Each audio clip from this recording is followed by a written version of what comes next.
आम्ही औरंगजेबाबद्दल बोललो असतो की आतापर्यंत रांग लागेल. औरंगजेब ह्याचा बाप आहे, हा औरंगजेब ह्याचा खानदानातला आहे. काय बोलणार? औरंगजेब आमचा बाप काढण्यात तर किती जणांना मजा येत असते. औरंगजेब जिथे पुरला गेलाय तो आमच्या महाराजांच्या शौर्याची निशाणी आहे की महाराष्ट्रातला एक विशिष्ट गट हा कायम शिवाजी महाराज संभाजी महाराजांच्या विरोधात होता. तेव्हाही होता, कालही होता आणि आजही. सर, सातत्याने औरंगजेबाच्या कबरीचा मुद्दा जो आहे तो राज्यभरात पेटताना पाहायला मिळतोय. भाजपचे नेते म्हणतात की औरंगजेबाची कबर तोडली पाहिजे, परंतु भाजपचं जे मातृत्व प्रतिष्ठान आहे राष्ट्रीय स्वयंसेवक संघ, त्या संघाचे जे प्रवक्ते आहेत सुनील आंबेकर, त्यांनी आपली भूमिका स्पष्ट मांडली आहे की औरंगजेबाची कबर हा मुद्दा हा संयुक्तिक ठरणार नाही. त्यांनी बजरंग दल आणि विश्व हिंदू परिषदेचे काय आम्ही हे सातत्याने म्हणतोय, पण आम्ही म्हटलं की औरंगजेबांचा बाप होतो, आम्ही औरंगजेबाची औलाद होतो. आता सुनील आंबेकर बोलतायत, आता हे सुनील आंबेकरांचा बाप कोणी सांगावं बोलणाऱ्यांनी. मी सुनील आंबेकर आणि RSS यांचं मनापासून अभिनंदन करतो की त्यांनी भूमिका घेतली. हे महाराष्ट्र पेटवण्याची जी कामं चालू आहेत, 350 वर्षापूर्वीची कबर, माझ्या राजाची, माझ्या धाकल्या धन्याची, ताराबाईची शौर्याची ओळख म्हणजे औरंगजेबाची कबर आहे. हे आता आम्हाला पण उघड भूमिका घ्यावी लागेल की युद्धासाठी आलेला औरंगजेब आपल्या घरीही जाऊ शकला नाही. कोणामुळे? शिवाजी महाराजांमुळे, संभाजी महाराजांमुळे, ताराबाईमुळे. आणि अखेरीस त्याचं थडगं त्याच्या घरी नाही झालं, त्याचं थडगं आमच्या इथे उभं राहिलं, आमच्या महाराष्ट्रात. आणि ती आमच्या शौर्याची निशाणी आहे की औरंगजेबाला आमच्या इथेच गाडावा लागला, पुरावा लागला. अफजल खान ही आमच्या शौर्याची निशाणी आहे की शिवाजी महाराजांची हत्या करायला आलेला आणि आमच्याच काही जणांना साथीला घेतलेल्या अफजल खानाला अखिलेश आम्ही इथेच गाडला.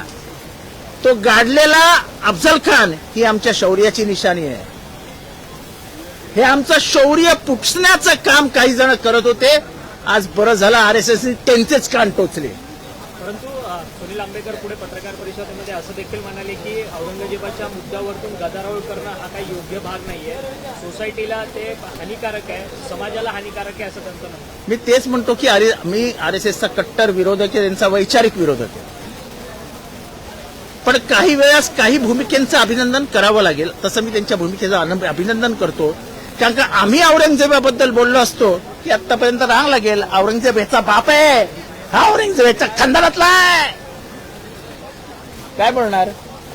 औरंगजेब आमचा बाप काढण्यात तर किती जणांना मजा येत असते. अरे पण तुम्ही आमच्या महाराजांचं शौर्य पुसताय. औरंगजेब जिथे पुरला गेलाय तो आमच्या महाराजांच्या शौर्याची निशाणी आहे की घरी जाता आलं नाही त्याला इथेच मारावं लागलं आणि इथेच गाडलं आम्ही त्याला. शिवाजी महाराजांची हत्या करायला आलेला अफजल खान ह्याची कबर ही आमच्या महाराजांच्या शौर्याची, बुद्धीची, त्यांच्या हुशारीची, त्यांच्या गनिमी काव्याची ओळख आहे.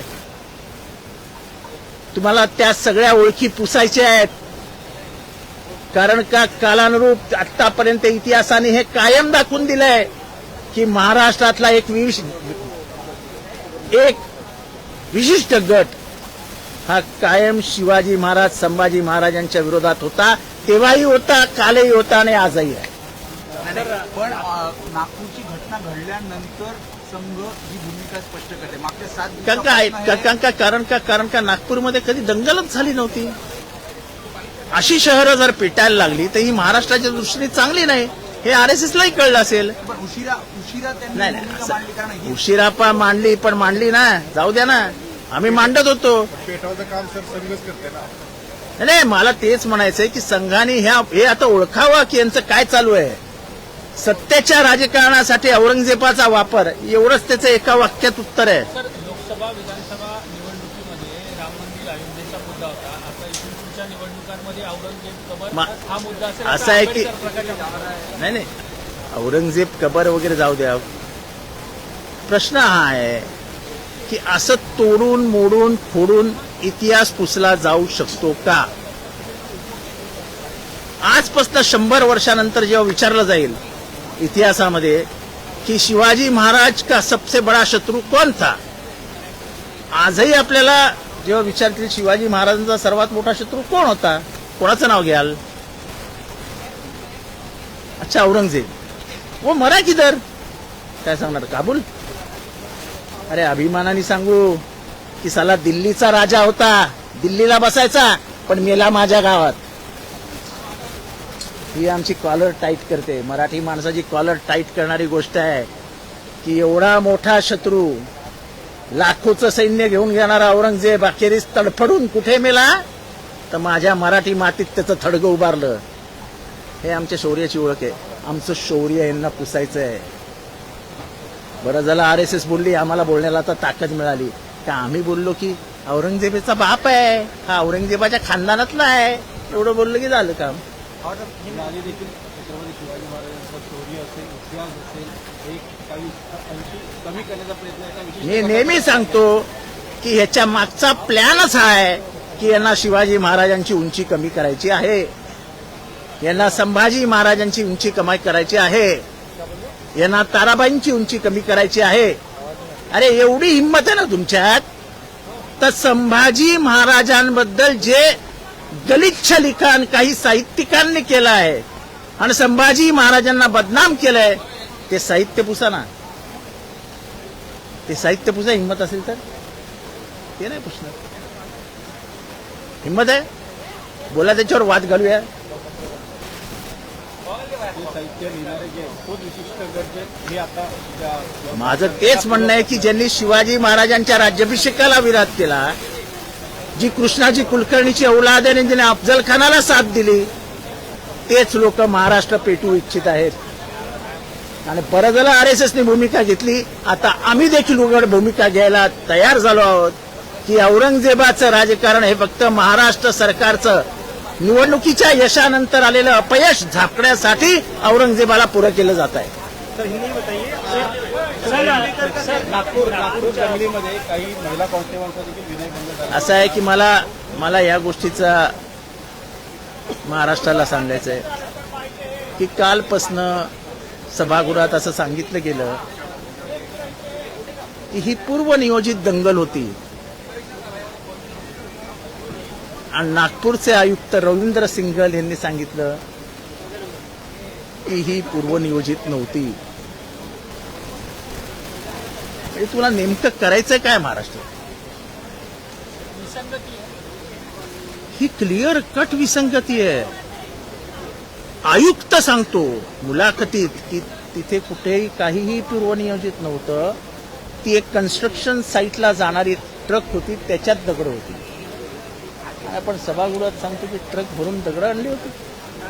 म्हणजे आपण महाराष्ट्र असं आहे की जेव्हा तुम्ही इथे बोलता तेव्हा महाराष्ट्राला संबोधित करत असता. तुम्ही महाराष्ट्राला येडे बनवतात, येडे. महाराष्ट्र जळेल असं काम करताय.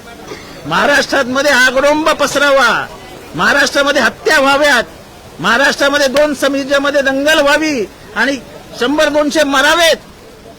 जर अशीच या सरकारची इच्छा असेल, मला सांगा, तुम्ही सभागृहात बोलल्यानंतर जर रवींद्र सिंगलांचं हे म्हणणं येत असेल तर मी तो रवींद्र सिंगल खोटं बोलतायत म्हणून त्यांना सस्पेंड करणार का? नागपूर जंगलीमध्ये जे FIR करण्यात आले त्याच्याबद्दल मला काय बोलायचं नाही. मला हे प्राप्त डेमोक्रेटिक पार्टीचा नागपूरचा अध्यक्ष फहीम खान आहे, तो हल्ल्याचा सूत्रधार असल्याचं सांगितलं जातं. नाही, मला त्याच्याबद्दल काही बोलायचं नाही. मला फक्त जी वस्तुस्थिती समोर येते आणि खास करून RSSने जे म्हणणं मांडलंय, मला वाटतं की सोनाराने कान टोचलेत, उशिरा टोचलेत. त्याने हे पहिल्यांदाच करायला पाहिजे होतं. अख्खा महाराष्ट्र आगीत पडतो की काय अशी परिस्थिती निर्माण झाली. RSSने उशिरा का होईना भूमिका घेतली. मला वाटतं ठीक आहे, चांगली भूमिका घेतली, पण हे आधी केलं असतं तर खूप बरं झालं असतं. महाराष्ट्राचं नुकसान होत आहे. प्रागतिक पुरोगामी महाराष्ट्र हळूहळू उद्ध्वस्त होईल अशी परिस्थिती निर्माण होते. आणि ज्या पद्धतीने भाषणं होत आहेत, ती भाषणं बघितल्यानंतर ती विधानसभेची भाषणं आहेत का कुठल्या नाट्यगृहामधला एखादा कलाकार असा? ती सभागृहातली भाषणं नाही आहेत. सभागृहामध्ये काहीतरी डिसन्सी असते. सभागृहामध्ये मांडण्याची एक पद्धत असते. आजपर्यंत अशी भाषणं या सभागृहाच्या पटलावरती दिवा पाटील होऊन गेले, एस.एम. जोशी होऊन गेले, शरद पवार होऊन गेले, मनोहर जोशी होऊन गेले, गोपीनाथ मुंडे होऊन गेले. 93च्या दंगलीच्या दरम्यान गोपीनाथ मुंडे होते. पण अशी भाषणं ही सभागृहाच्या पटलावरती आजपर्यंत कधीही आलेली नाही. सर हिंदी बताइए सुनील अम्बेडकर अवर साहब, सुनील अम्बेडकर ने कहा है कि आज की तारीख में औरंगजेब की कब्र रिलेवेंट नहीं है. आपका क्या कहना है? मुझे आरएसएस का अभिनंदन करता हूं, देर आए दुरुस्त है. ये आरएसएस की ही तमाम संगठना है जो ये काम कर रही है.